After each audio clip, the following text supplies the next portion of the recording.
오늘 우리에게 은혜 주실 하나님의 말씀은 구약 성경 하박국 3장 16절부터 19절까지 말씀입니다. 하박국 3장 16절부터 19절까지 말씀을 한 절씩 교독하시겠습니다. 내가 들었으므로 내 창자가 흔들렸고 그 목소리로 말미암아 내 입술이 떨렸도다. 무리가 우리를 치러 올라오는 환난 날을 내가 기다림으로 썩이는 것이 내 뼈에 들어왔으며 내 몸은 내 처소에서 떨리도다. 비록 무화과 나무가 무성하지 못하며 포도나무에 열매가 없으며 감람나무에 소출이 없으며 밭에 외양이 없으며 우리의 양이 없으며 외양간에 소가 없을지라도 나는 여호와로 말미암아 즐거워하며 나의 구원의 하나님으로 말미암아 기뻐하리로다. 주 여호와는 나의 힘이시라. 나의 발을 사슴과 같게 하사 나를 나의 높은 곳으로 다니게 하시리로다. 이 노래는 지휘하는 사람을 위하여 내 수금에 맞춘 것이니라. 아멘. 2024년도 추수감사절을 맞이했습니다. 제가 지금까지 목회하면서 언제나 이 멘트를 추수감사절에는 한 번도 바꾼 적이 없는 것 같습니다. 추수감사절은 한 해 동안 하나님께서 베푸신 모든 은혜를 다시 한번 생각해 보면서 또 놓치고 있었던 것들, 잃어버리고 있었던 이런 감사들을 다시금 생각하고 그 모든 것을 묶어서 하나님 앞에 감사드리는 축복의 절기입니다. 이런 말이 있습니다. 고마워하면서도 고맙다고 말하지 않는 것은 포장해 놓은 선물을 주지 않는 것과 같다. 고마움을 느껴도 말하지 않으면 기껏 고민해서 선물을 샀고 예쁘게 포장을 해 놓았는데 주지 않았다면 얼마나 안타까운 일이겠습니까? 그리고 그 모든 선물이 의미가 없는 거죠. 전달될 때 그 마음과 또 정성이 전달되는 겁니다. 고마워하면서도 고맙다고 말하지 않는 것, 감사하면서도 감사하다고 말하지 않는다면 그 감사는 무효라고 할 수 있습니다. 여러분, 부부 사이에 고맙다고 잘 말하십니까? 고마운 게 있어야지 이렇게 생각한다면 그분 참 힘들게 살 겁니다. 볼 것도 없습니다. 부부 사이에 고맙다, 감사하다 말을 많이 할수록 그 부부는 행복한 부부이죠. 그리고 또 부모와 자녀 사이에, 여러분 자녀된 분들은 부모님에게 얼마나 감사하다는 말을 합니까? 말하지 않으면, 그 감사는 표현되지 않으면 전달되지 않습니다. 또 자녀에게도 고맙다고 말할 수 있고 교회 안에서도 말할 수 있고, 저는 성도들에게 주신 은혜들 감사하고, 또 성도들 여러분, 목회자들, 교구의 목사님들, 또 교구장님, 또 셀리더들, 또 여러 가지로 수고하는 분들, 또 우리 성가대원도 보면 참 성가대 아름답게 찬양해 주어서 감사하다, 그렇게 말할 수 있어야 되지 않겠습니까? 그런데 우리는 잘 말하지 않습니다. 여러분 자신 어떠신가요? 고맙다는 말을 잘하고 사는지, 감사하다는 말을 잘하고 사는지, 그렇지 못하다면 저는 오늘부터 고맙다, 감사하다는 말이 여러분 봇물 터지듯이 여러분의 입술에서 흘러넘치기를 축복합니다. 그럼 여러분이 가는 곳에 모든 것이 아름답고 더 복될 것입니다. 오늘 말씀의 제목은 감사의 기준과 수준입니다. 감사의 기준이 무엇인가? 또 나는 감사의 수준이 어느 정도인가를 말씀을 통해서 생각해 보면 좋겠습니다. 우리가 일일이 다 인식하지 못해도 감사와 불평 사이에는 어떤 기준이 있기 마련입니다. 우리는 그 기준에 따라서 그 기준에 맞으면 감사하고 그 기준에 맞지 않으면 불평하고 원망하게 됩니다. 그럼 그 기준이 무엇일까요? 가장 쉽게 말해서 내가 원하는 것 이루어지면 감사하다고 생각하고, 그 이루어지지 않으면은 원망하고 불평하게 됩니다. 다시 말해서 내 뜻대로 내가 중심이 되어서 내 뜻과 내 감정에 맞으면 좋은 거고 그렇지 않으면 나쁜 겁니다. 우리의 감사가 이런 차원에 머물 경우가 많이 있습니다. 감사와 불평의 중심의 기준에 내가 있다는 것입니다. 하지만 우리가 조금만 생각해 보면 이것은 이기적이고 자기 중심적인 것입니다. 근시안적이고 단편적일 때가 많이 있습니다. 어떤 문제는 나에게 감사한데 다른 사람에게는 불평의 이유가 될 수 있습니다. 하나의 사업을 놓고 두 회사가 경쟁을 합니다. 그래서 그것을 내가 그 사업을 따냈습니다. 그렇다면 감사하겠죠. 그 반대편에 어떻습니까? 같이 경쟁하던 회사는 실망하고 또 불평할 겁니다. 그런데 남이 어떻든 간에 나에게 좋으면 내가 이기면 잘 된 겁니까? 우리 그리스도인은 결코 그런 기준을 가지고 살아서는 안 되는 것이죠. 개인, 공동체, 국가 간의 이해가 상충됩니다. 러시아와 우크라이나가 전쟁을 하죠. 왜 그렇습니까? 이해관계가 서로 다르기 때문에. 또 이스라엘과 팔레스타인, 이란이 전쟁을 합니다. 왜 그렇습니까? 다 자기 기준을 가지고 옳고 그름에 따라 저마다 자기 기준이 있는 것이죠. 누구도 틀렸다고 생각하지 않을 겁니다. 팔레스타인이 우리가 잘못했다 천만에. 그럼 이스라엘이 여러분 러시아가 잘못했다고 생각할까요? 천만에. 러시아의 국민들이 절대적으로 지지합니다. 우리 서방에서 보는 것과 다릅니다. 그러나 우크라이나 사람들은 어떻습니까? 부당하죠. 그 기준이 이렇게 자기 중심이 되면 이해관계가 상충된다는 것입니다. 현재 우리가 경험하고 살고 있는 이 세계는 4차원의 세계입니다. 점에서 선, 선에서 면이 2차원이죠. 이제 면과 면이 만나면 공간이 됩니다. 3차원입니다. 또 공간과 공간이 하나의 공간만 있는 게 아니죠. 우리는 지금 대한민국의 5만여 교회 가운데 하나의 공간에 교회에서 예배합니다. 다른 교회도 예배하죠. 우리가 살고 있는 이 세상은 시간과 그리고 길이, 넓이, 높이 이 모든 것이 4차원을 넘어서지 못합니다. 그러나 물리학자들, 수학자들이 보는 차원은 훨씬 더 4차원을 넘어서 5차원 그리고 몇 차원까지 있는지 잘 모릅니다. 끈 이론에 의하면 우주가 10차원으로 이루어져 있다고 과학자들은 주장합니다. 끈 이론에 바탕한 M 이론으로 넘어가면 우주가 11차원까지 이루어져 있다고 제안합니다. 그러나 철학적 종교적인 차원에서 보면 우리 하나님은 무한하신, 우리 하나님은 10차원, 100차원도 아니라 이 모든 차원을 넘어서고 만드신 무한하신 하나님이라고 믿습니다. 그러니까 감사의 기준과 수준으로 돌아가서 오늘 하박국서를 읽었습니다.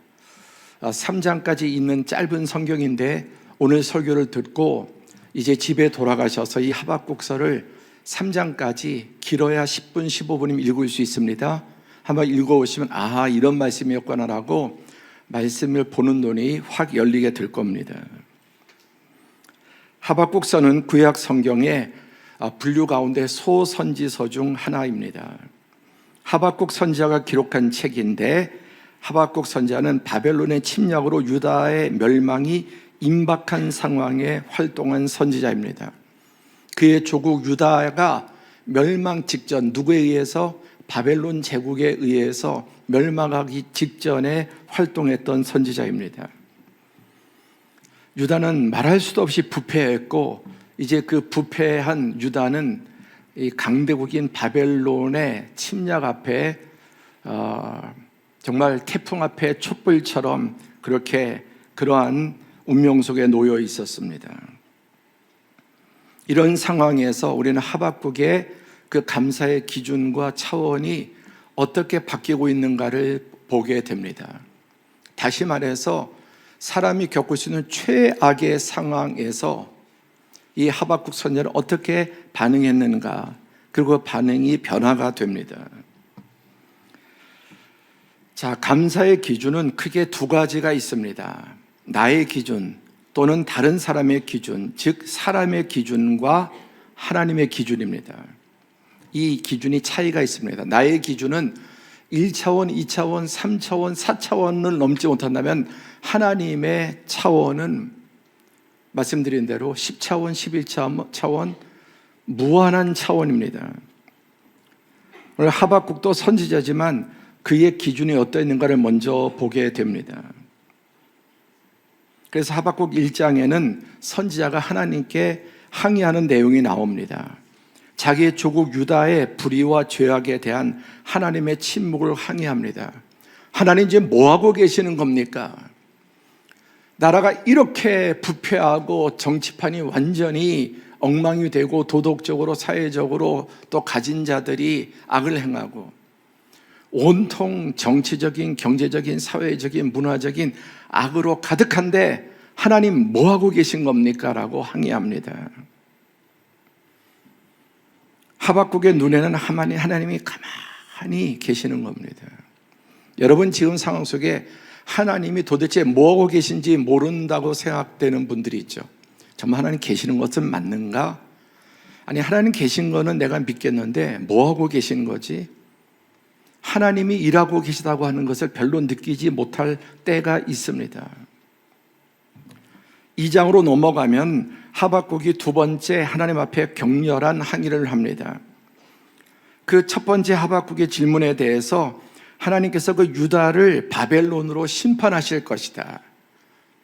하나님의 때가 되면 그 타락하고 완전히 부패한 유다 나라를 설거지하듯이 싹 쓸어버릴 것이라고 하나님이 말씀합니다.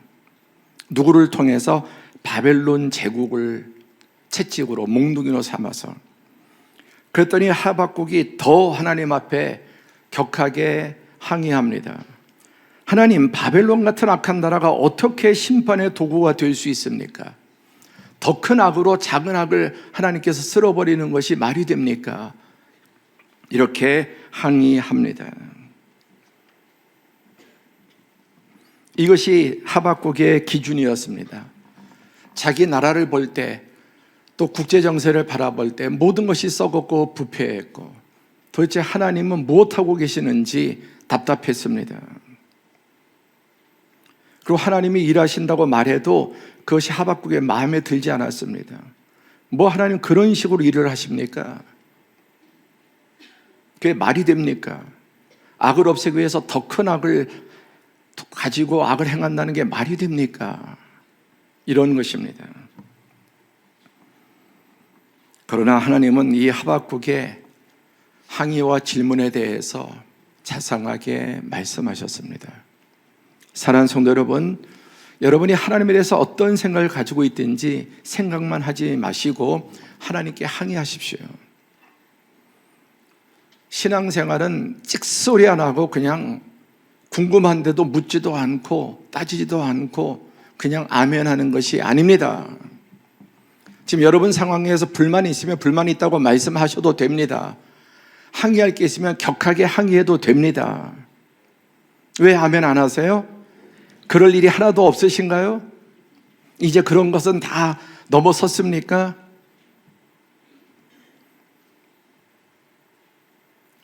신앙생활은 물으면서 따지면서 그 대답을 들으면서 하는 것이 건강하고 정상적인 것입니다. 아이가 자라면서 부모에게, 선생님에게 어떤 질문도 하지 않고 부모에게 왜 그러냐고 따지지 않는다면 그 아이가 건강하게 자라는 아이가 아닙니다. 이런 항의와 질문은 신앙생활이 이상한 것이 아니라 가장 정상적으로 하는 것인데, 단 문제는 혼자 고민하지 말고 하나님께 물어라. 함께 하나님께 물어라. 혼자 생각해봐야 답이 나오지 않습니다. 그리고 엉뚱한 오답을 가지고 판단할 수 있습니다. 여러분, 하나님에 대한 회의와 하나님에 대한 의심과 또 모든 질문은 하나님께 해야 답이 나오는 것입니다. 그렇게 하십시오. 더 적극적으로 하십시오. 그런 것 때문에 대답 못하실 하나님, 우리의 무슨 믿음의 대상이나 되겠습니까? 하나님 답변하셨습니다. 하박국은 하나님의 말씀을 듣고 응답을 듣고 생각이 바뀌었습니다. 즉 기준이 바뀌었다. 자기의 기준에서 하나님의 기준으로 말씀을 듣고 보니 하나님의 말씀이 진리입니다. 우리는 어거지로 믿는 게 아니에요. 제발 성경 공부 좀 하면서 믿으십시오. 성경 읽지도 않고 공부도 하지 않고 질문도 하지 않으면서 혼자 회의를 품고 그것이 무슨 아주 고차원의 회의인 양 생각하지 마십시오. 성경을 깊이 읽고 질문하고 회의하지 않으면 신앙도 깊어질 수 없습니다. 그리고 나는 믿음이 좋아서 그냥 모든 것을 다 믿는다? 그것도 절대 건강한 믿음이 아닙니다. 하나님께 묻고 하나님의 답을 들으면서 우리의 생각을 교정해 나가는 것입니다. 오늘도 우리가 하나님의 말씀을 들으면서 나의 기준에서 하나님의 기준으로 바뀌는 은혜가 있기를 바랍니다. 자, 두 번째 이제 하나님의 기준을 보게 됩니다. 하나님의 말씀을 듣자 이제 1장, 2장에는 격한 하나님에 대한 항의가 있어서 회의가 있었고 항의와 질문이 있었습니다. 그래서 이제 하나님의 답을 듣게 되면서 초점이 바뀌게 됩니다. 그래서 하박국이 어떻게 말합니까? 주께서 주의 백성을 구원하시려고 기름 부음 받은 자를 구원하시려고 나오사 악인의 집에 머리를 치시며 그 기초를 바닥까지 드러내셨나이다. 주께서 악인의 그 집의 머리부터 기초 발바닥까지 머리부터 뿌리까지 다 치시고 드러내신다. 그러면서 셀라라고 하는 특별한 용어를 붙입니다. 이게 무슨 뜻일까요? 물어봐야죠. 셀라가 무슨 뜻이지? 교회에서 안 물어봐도 그냥 구글에 물어봐도 다 나와요. AI에 물어보면은 목사보다 친절하게 자세하게 가르쳐 줍니다.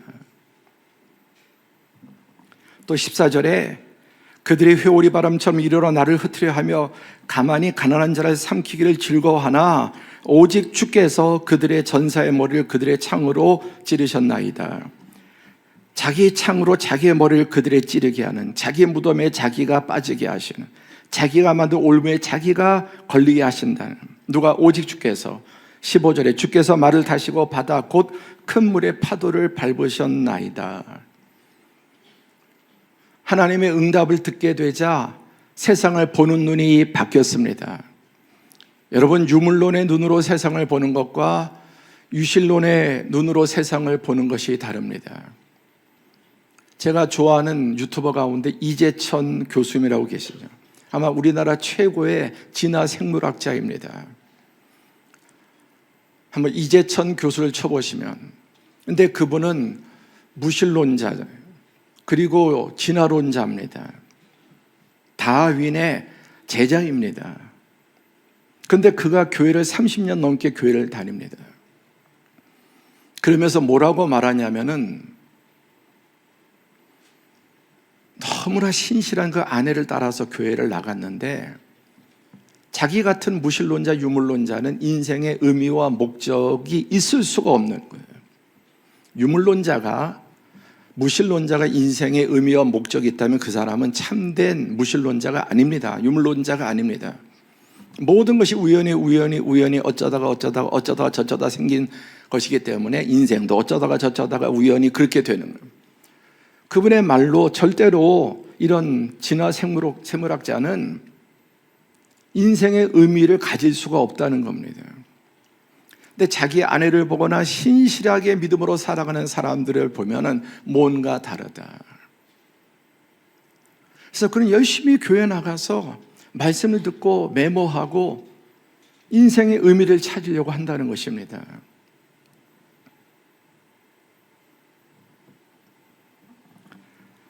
하나님의 관점으로 세상을 보는 것과 여러분 인간의 눈으로 보는 것은 전혀 다릅니다. 땅바닥에서 보는 것과 공중 높은 곳에서 보는 것과 보는 넓이가 다르죠. 그렇죠? 차원이 다른 것입니다. 하나님의 관점으로 받게 되어 셀라라고 말합니다. 하나님은 악인들의 머리부터 그 기초까지 다 드러내신다. 그렇게 하면서 셀라라고 했는데 무슨 뜻입니까? 지금 검색해 보지 마시고요. 시편과 하박국에 총 71회나 셀라라고 하는 그 말이 나오는데 무슨 뜻이냐면 잠시 멈추고 깊이 묵상하라. 그 앞에 말을 주께서 주의 백성을 구원하시기 위해서 기름 부음 받은 자를 구원하시려고 나오사 악인의 집에 머리를 치시고 그 기초 발바닥까지 드러내셨나이다 라고 셀라하면서 그냥 쑥 읽고 넘어가지 말고 좀 깊이 묵상해라. 멈춰서. 여러분, 얼마나 우리 한국 사회가 광속으로 나아가는지 몰라. 어디로 가는지도 모르고 정신없이 살아가고 달려갑니다. 지금 내가 어디 있는지, 어디로 가고 있는지 살필 틈이 없습니다. 너무 숨가쁘게 정말 광속으로 이 사회가, 세상이 돌아갑니다. 그래서 그 쫓아가느라고 허겁지겁 되고 있습니다. 말할 수도 없는 스트레스 가운데 있죠. 그런데 멈추고 교회 나와서 일하는 거, 사업하는 거 다 스톱하고 생각해야 된다는 말이에요. 셀라라고 하는 거 스톱해라. 그리고 생각해라. 깊이 생각해라.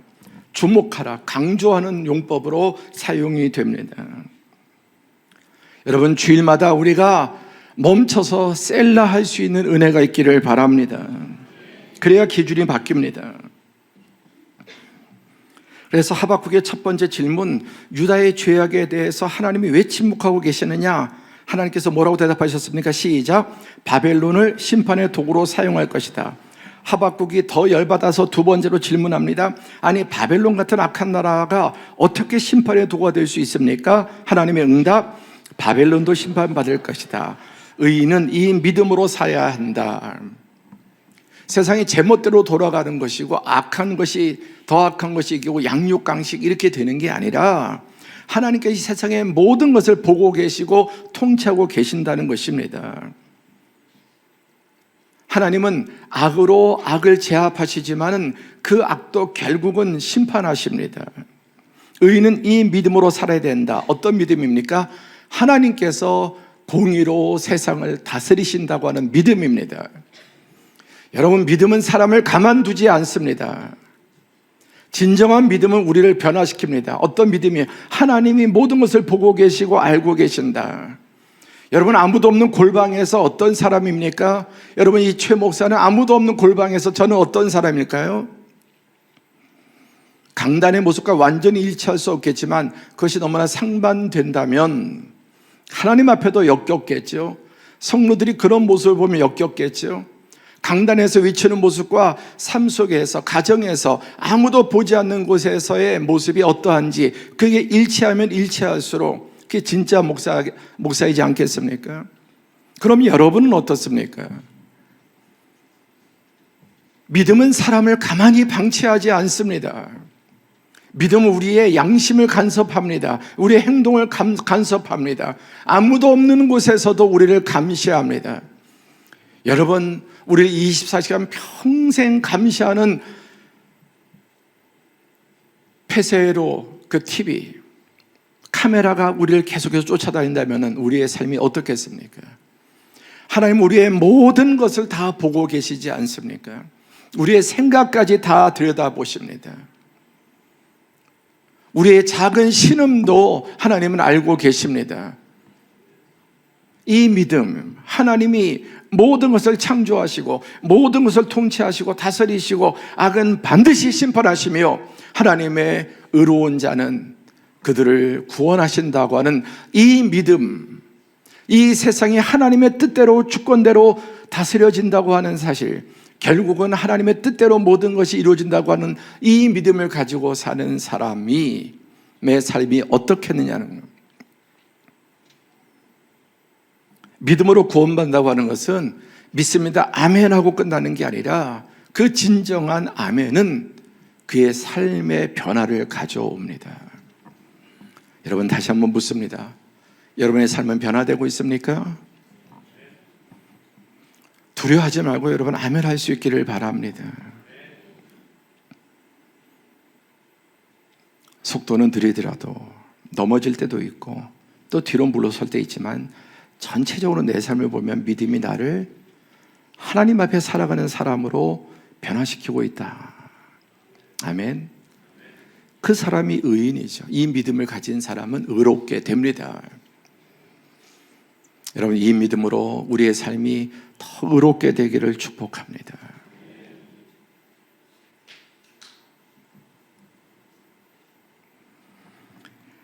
하박국의 의문이 풀렸습니다. 하나님께 물으니 하나님의 응답을 들으니 의문이 풀렸습니다.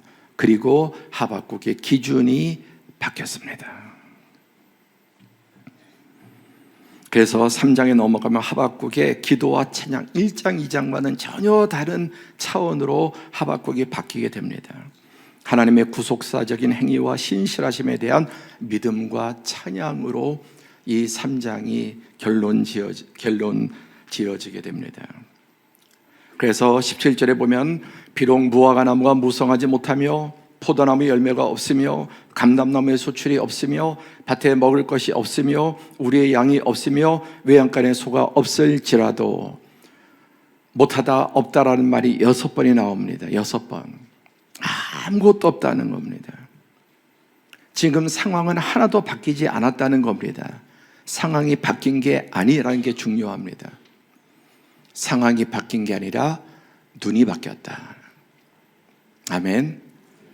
우리는 상황이 바뀌어야 뭐가 바뀌는 줄 알아요. 함께 하실까요? 상황이 바뀌는 것이 아니라 눈이 바뀌어야 한다. 관점. 지금 여러분이 저를 보고 계시잖아요. 여러분의 관점과 저의 관점은 정반대입니다. 여기는 모든 성도들이 저를 보고 계시죠. 근데 제가 보는 관점은 다르잖아요. 그렇죠? 어디에 서 있느냐에 따라서도 보는 게 달라지는 거예요. 하물며 하나님의 관점으로 볼 때 상황은 하나도 바뀌지 않았습니다. 물질적인 것, 또 경제적인 것, 사람들이 좋아하는 이런 환경의 문제들, 비록 무화과 나무가 무성하지 못하고 포도나무 열매가 없고 감람나무에 소출이 없고 경제적으로 완전히 파산지경에 이릅니다. 밭에 가도 먹을 것이 없고 우리에는 양이 없고 외양간에는 소가 없습니다. 사업이 무너졌습니다. 이런 어떤 물질적인 또 환경적인 상황이 그렇다 할지라도 18절 다 함께 시작. 나는 여호와로 말미암아 즐거워하며 나의 구원의 하나님으로 말미암아 기뻐하리로다. 하박국의 눈이 하나님을 바라보자 그가 하나님의 관점을 갖게 됩니다. 여러분, 하나님을 바라본다고 하는 것은 하나님만 보고 있는 게 아니라 하나님의 관점으로 세상을 보게 돼요.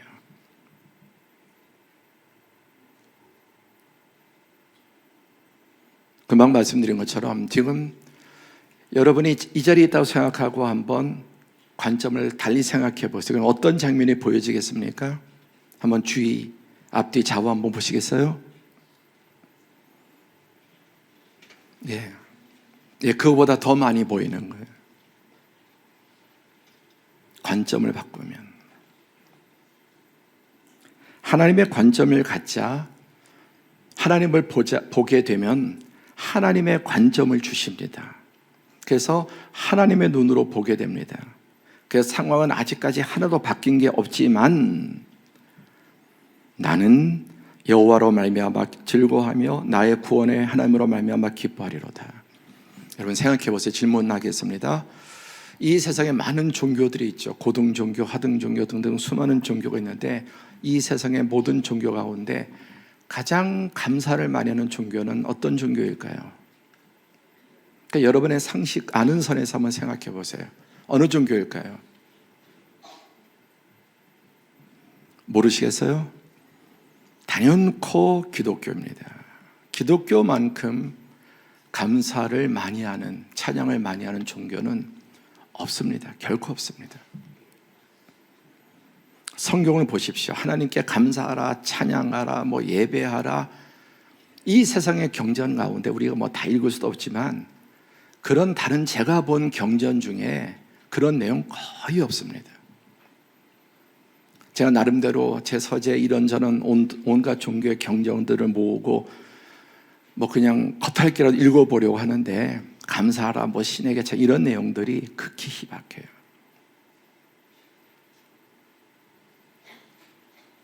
가장 예배를 많이 하는 종교는 어디일까요? 불교일까요? 유교일까요? 1년 12번 제사하고 1년 52주 예배 드립니다. 구역 예배도 드리고 셀 예배도 드리고 기타 이런저런 예배도 드리고 비교할 종교가 없습니다. 자기가 믿는 신을 가장 많이 찬양하는 종교가 어디일까요? 불교일까요? 유교일까요? 이슬람교일까요? 여러분 성가대도 있잖아요. 찬양단도 있잖아요. 교회 안에 반주자들, 연주자들 비교할 대상이 없습니다. 여러분은 어떠세요? 여러분은 믿지 않는 사람보다 훨씬 더 감사와 찬양이 많습니까? 많습니까? 예. 또 여러분은 다른 사람에 비해서 우리가 뭐 수량적으로 이렇게 비교하기는 어렵겠지만 그래도 스스로 느끼기에 나는 감사와 찬양이 더 많은 사람이다. 아니면 그렇지 못하다. 뭔가 욕심이 많을수록 원망과 불평이 많은 것이고 자기 기준이 더 강한 것이죠. 나는 다른 그리스도인들에 비해서 나는 더 감사가 많을까? 감사와 행복은 비례합니다. 감사와 행복은 비례해요. 감사하는 만큼 그 사람은 더 행복하고 감사가 빈약할수록 그 사람의 행복은 빈약하게 됩니다. 그것은 이런 무화과나무, 포도나무, 감람나무, 밭에 먹을 것, 우리의 양, 외양간의 소의 문제가 아니라 내 관점이 바뀌면 원망하던 사람에서 감사하는 사람으로 바뀌게 되는 것입니다.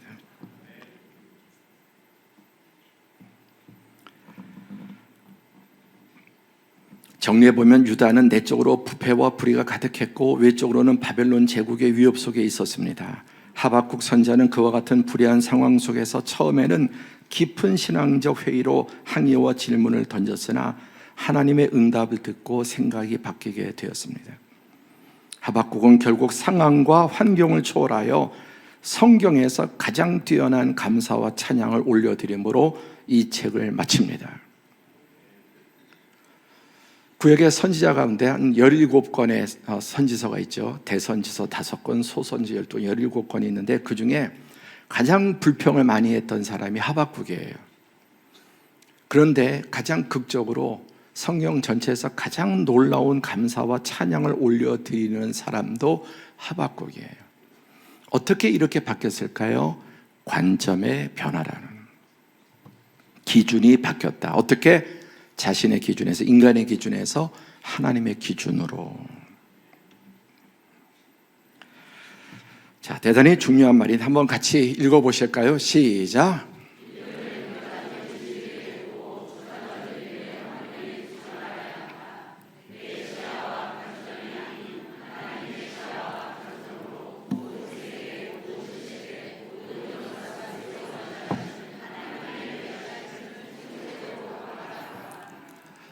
이거 좀 촬영하시겠습니까? 촬영해도 좋습니다. 그리고 셀라 어떻게 하라 했죠? 멈춰서 곰곰이 생각해보라. 깊이 생각 없이 그냥 너무 이끌려가고 환경에 이끌리고 사람의 유행 속에, 문화 속에, 쓰라미 속에 이끌려간단 말이에요. 한번 여러분 이 내용을 촬영하시고 곰곰이 셀라 멈춰서 한번 생각해봐라. 믿음을 객관적인 진리에 두고 주관적인 내 환경에 두지 말아야 된다. 내 시야와 관점이 아닌 하나님의 시야와 관점으로 온 세계, 모든 시대, 모든 역사 속에서 일하시는 하나님의 일하심을 총체적으로 바라보라. 내 인생 끽해야 100년.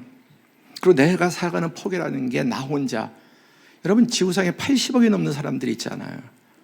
200개국이 넘는 나라 속에 그 무수한 역사, 우주의 역사 가운데, 지구의 역사 가운데 내 삶의 경험이라는 게 도대체 얼마나 되느냐. 그 가운데 특별한 어떤 한 점과 같은 사건에 의해서 하나님 살아계십니다라고, 또 어떤 것에 실망하고 하나님 계시냐 마냐 그러고, 내 기분과 내 어떤 상황에 따라서 하나님이 살았다 죽었다 있었다 없었다 그렇게 믿으면 안 된다는 말입니다. 내가 원하는 거 이루어주니까 하나님 좋으시다 살아계시다 찬양하고, 내가 원하는 거 가장 소로 이루어주지 않으니까 하나님 없다, 하나님 나를 미워한다.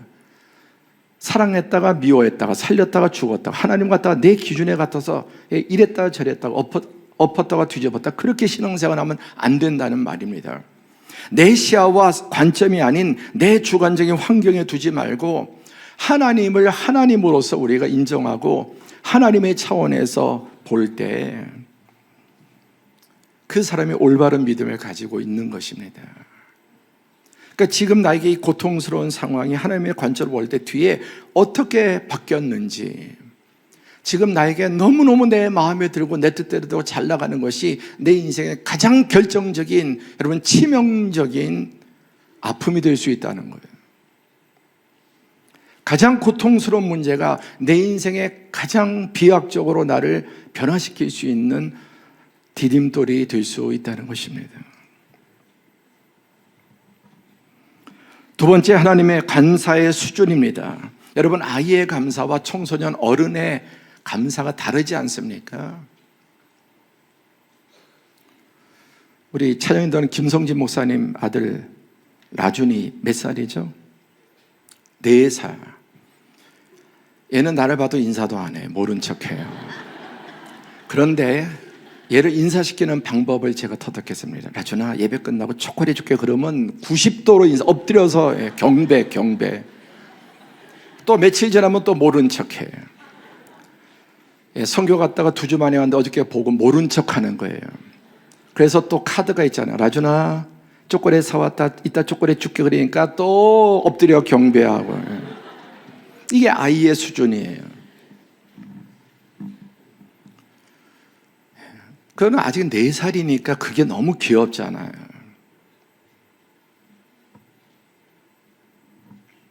그 아이의 수준과 마치 모든 바둑에도 9급에서 9단까지 있는 것처럼, 저는 이번 추수감사주를 통해서 우리의 감사의 관점이 바뀔 뿐만 아니라 감사의 수준이 한 단계라도 더 오를 수 있기를 바랍니다. 하나님의 관점으로 보면 하나님의 수준으로 가게 돼요. 함께 하죠. 하나님의 관점으로 보면 하나님의 수준에 이른다.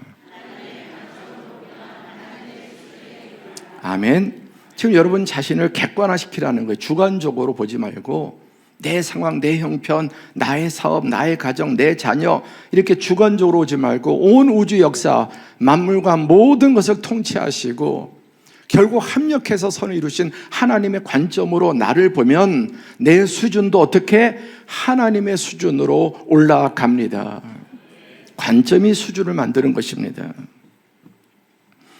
그래서 욥기 2장 9절 10절에 보면 욥의 아내가 하나님이 재산도 치시고 모든 것을 치시니까, 그리고 남편이 병들었습니다. 당신이 그래도 자기의 온전함을 굳게 지키느냐, 하나님을 욕하고 죽으라. 저도 저의 아내가 욥의 아내처럼 제가 병들어서 쓸모없다고 이제 버릴까 봐 계속 물어봐요. 정말 두려워요. 젊었을 때 까불지 말고 잘해야 돼. 진검승부는 이제 나이가 들어서 60 이때 넘으면 계속 내가 건강하고 내가 좋을 때는 겁이 안 났는데 병들고 수술받고 이게 막 아프니까 계속해서 어떤 생각이 드느냐, 하나님은 버리지 않을 걸 믿는데 아내가 마음이 바뀌지 않을까 하는 두려움이 드는. 그때마다 아내가 의심하지 말고 믿기만 하라. 또 안심하고. 하나님 욕하고 죽으라는 거, 이게 욥의 아내의 수준입니다.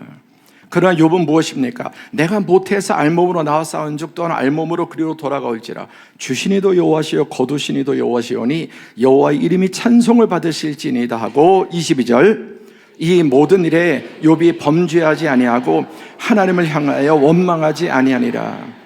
주신 분도 하나님, 거두신 분도 하나님. 여러분, 내가 더 행복해야 될 이유가 어디 있습니까? 내가 남들보다 성공해야 될 이유가 어디 있습니까? 내가 노력해서 잘나서 똑똑해서 천만에. 도대체 그런 자격은 어디에서 얻었습니까? 누구는 노력하지 않고 사나요? 그럼 타고나기를 지능이 높고 좋은 집안에 태어나고 좋은 환경에서 태어나고 아주 선천적으로 좋은 환경을 가지고 태어난 사람은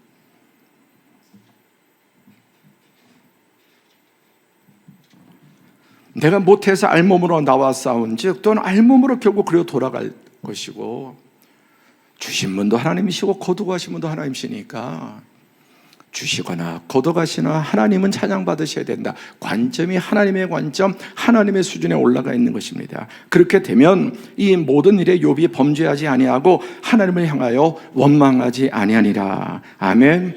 저는 오늘부로 저와 우리 모든 성도들의 원망이 쑥 줄어들기를 축복합니다. 대폭 줄어들기를 바랍니다. 관점이 바뀌면 그렇게 됩니다. 자, 감사노트 4년 전 추수감사절에 시작을 했습니다. 10,000가지 이유라고 한번 죽을 때까지 10,000가지 감사를 써보자. 지금까지 하시는 분 한번 손 들어보세요. 지금 계속 이거 하고 계시는 분 한번 손 들어보세요. 괜찮아, 자랑하려. 한번 또 번쩍 들어보세요. 한 10분 정도 되는 것 같아요. 대단하시네요.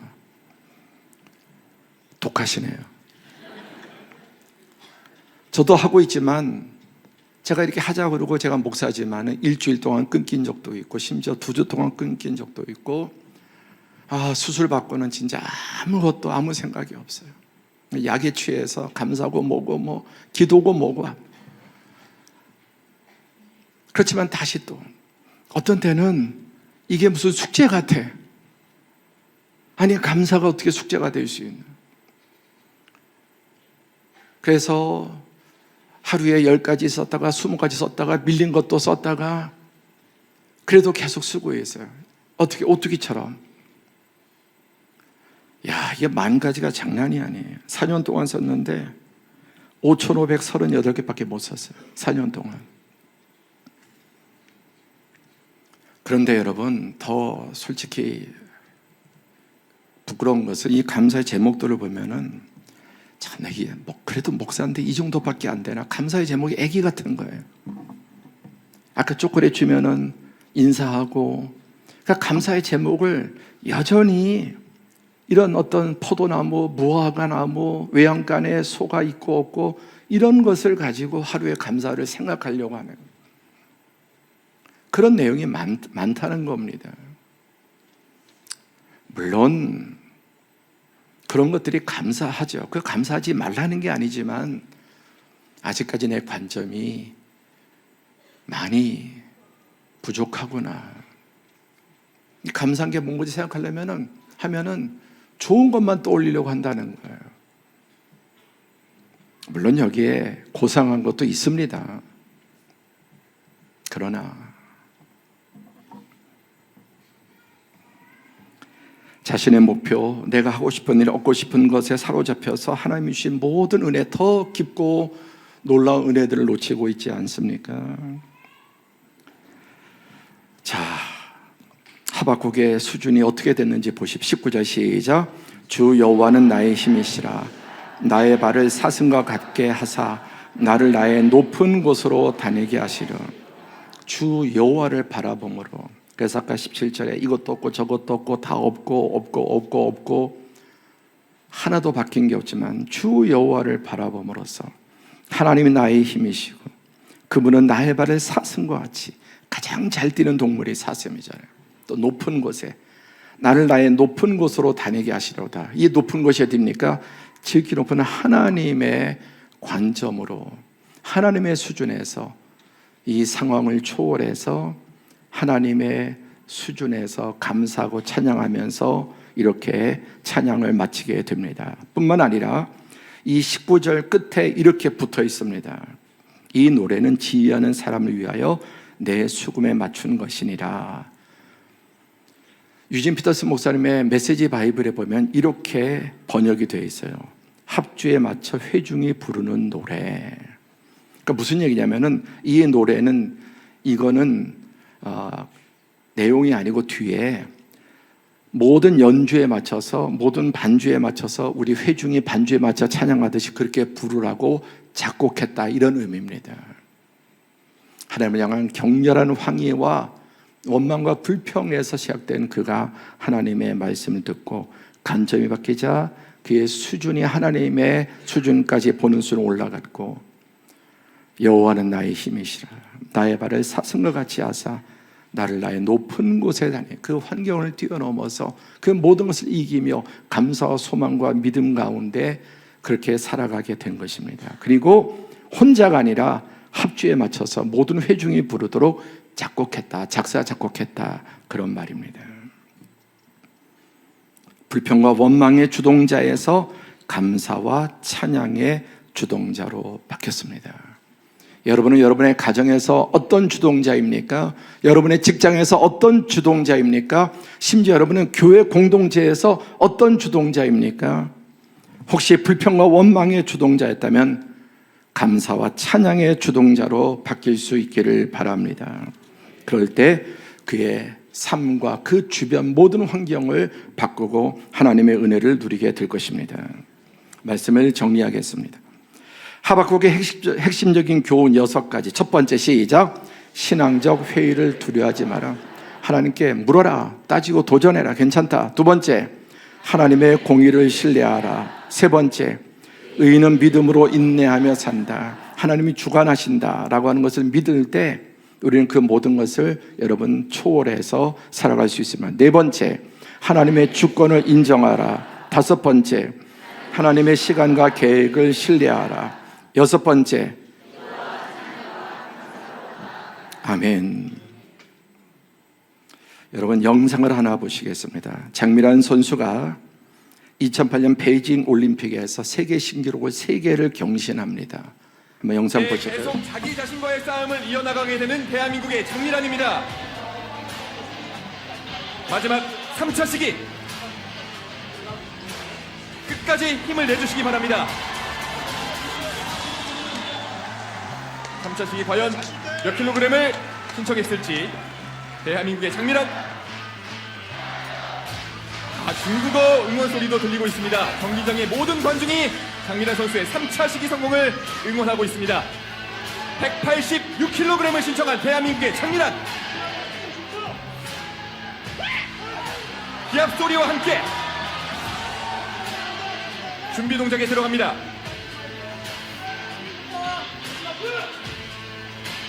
자, 1단계를 안정적으로 들어 올려야 될 것 같은데요. 1단계! 자, 일어났습니다. 이제 클린 동작! 클린 동작! 장미란! 성공시킵니다! 금메달을 넘어 올림픽 기록, 그리고 세계 신기록, 모든 부분을 오늘 하루에 갈아치우는 대한민국의 장미란입니다. 예, 2008년 베이징 올림픽에서 용상, 인상, 그리고 합계 세계 신기록 3개를 동시에 갈아치워서 한날에, 그리고 하나님께 감사의 기도를 드립니다. 여기가 끝이 아니죠. 2012년 6월 30일 런던 올림픽에서 여자 역도에서 장미란 선수가 이번에는 4위로 동메달도 따지 못하고 탈락했습니다. 그런데 그녀는 이 상황에서도 감사 기도드립니다. 하루에 세계 신기록 인상, 용상, 합계 3개를 놀랍도록 갱신했는데 얼마 가지 못해서 이 기록이 깨졌습니다. 그리고 그 다음 4년 뒤 2012년 대회에서는 동메달도 따지 못하고 탈락했습니다. 그런데 2016년 7월에 이때 동메달을 딴 아르메니아의 쿠루슈다라는 선수가 도핑한 사실이 발견됐습니다. 그래서 이 도핑한 사실이 발각이 돼서 이 선수가 동메달을 탈락함으로써 여러 해 지나서 장미란 선수가 동메달을 땄습니다. 그래서 어떻게 됐느냐? 올림픽에서 금은동 모두를 따낸 선수로 등극했습니다. 그녀는 그 대회에서 세계 신기록을 세우고도 그 다음 대회에 탈락했지만 동일하게 감사했습니다. 그리고 4년이 지나서 여러 선수들이 도핑한 것이 발견돼서 다시 메달을 얻었는데 동메달입니다. 근데 만족할 수 있겠습니까, 여러분? 보통 사람 같으면 어쨌든 금운동 모두를 따냈고, 알다시피 지금 정부에서 문화체육부 제2차관으로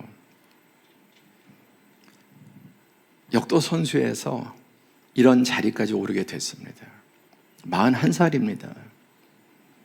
하나하나 사건으로 보면은 얼마나 감사하고 환호하고, 또 어떤 상황에 보면은 깊이 계곡에 빠질 수 있는데 그러지 않고 동일하게 모든 상황 사건 속에서 하나님을 찬양하고 감사하며 기도합니다.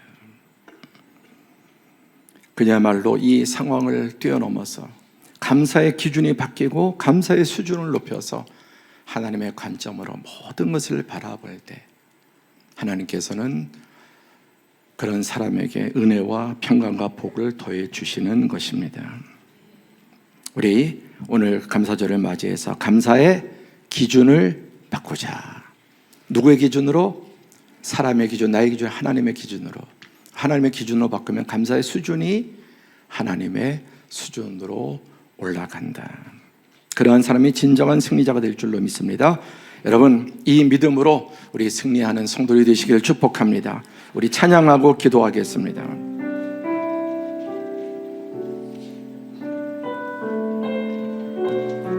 우리 가사를 묵상하면서 또 고백하면서 우리의 과거를 돌아보며 현재 미래를 생각하며 찬양하겠습니다. 감사해 시험이 닥쳐올 때에 주께서 인도하시니 두려움 없네. 또 감사해 고통이 찾아올 때에 주께서 지켜주시니 승리하리라.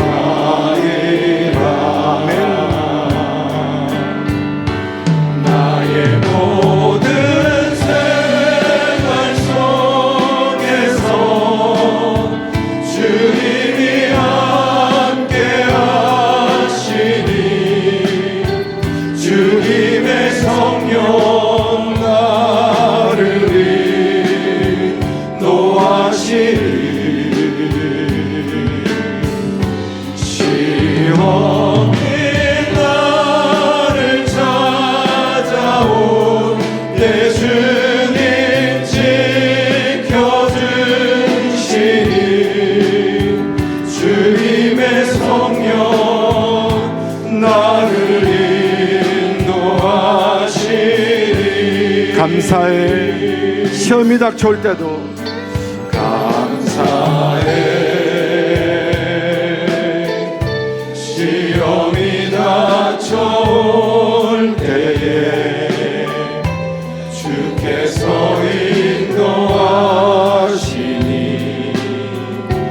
두려움 없네. 고통스러운 상황 속에서도 감사해 고통이 찾아올 때에 주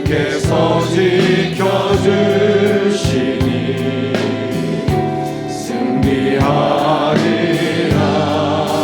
나의 그 어떤 상황 속에서도 나의 모든 생활 속에서 주님이 함께 하시니 주님의 성령 나를 인도하시니 시험이 나를 찾아올 때 주님 지켜주시니 주님의 성령 나를 인도하시니. 함께 기도하겠습니다. 셀라.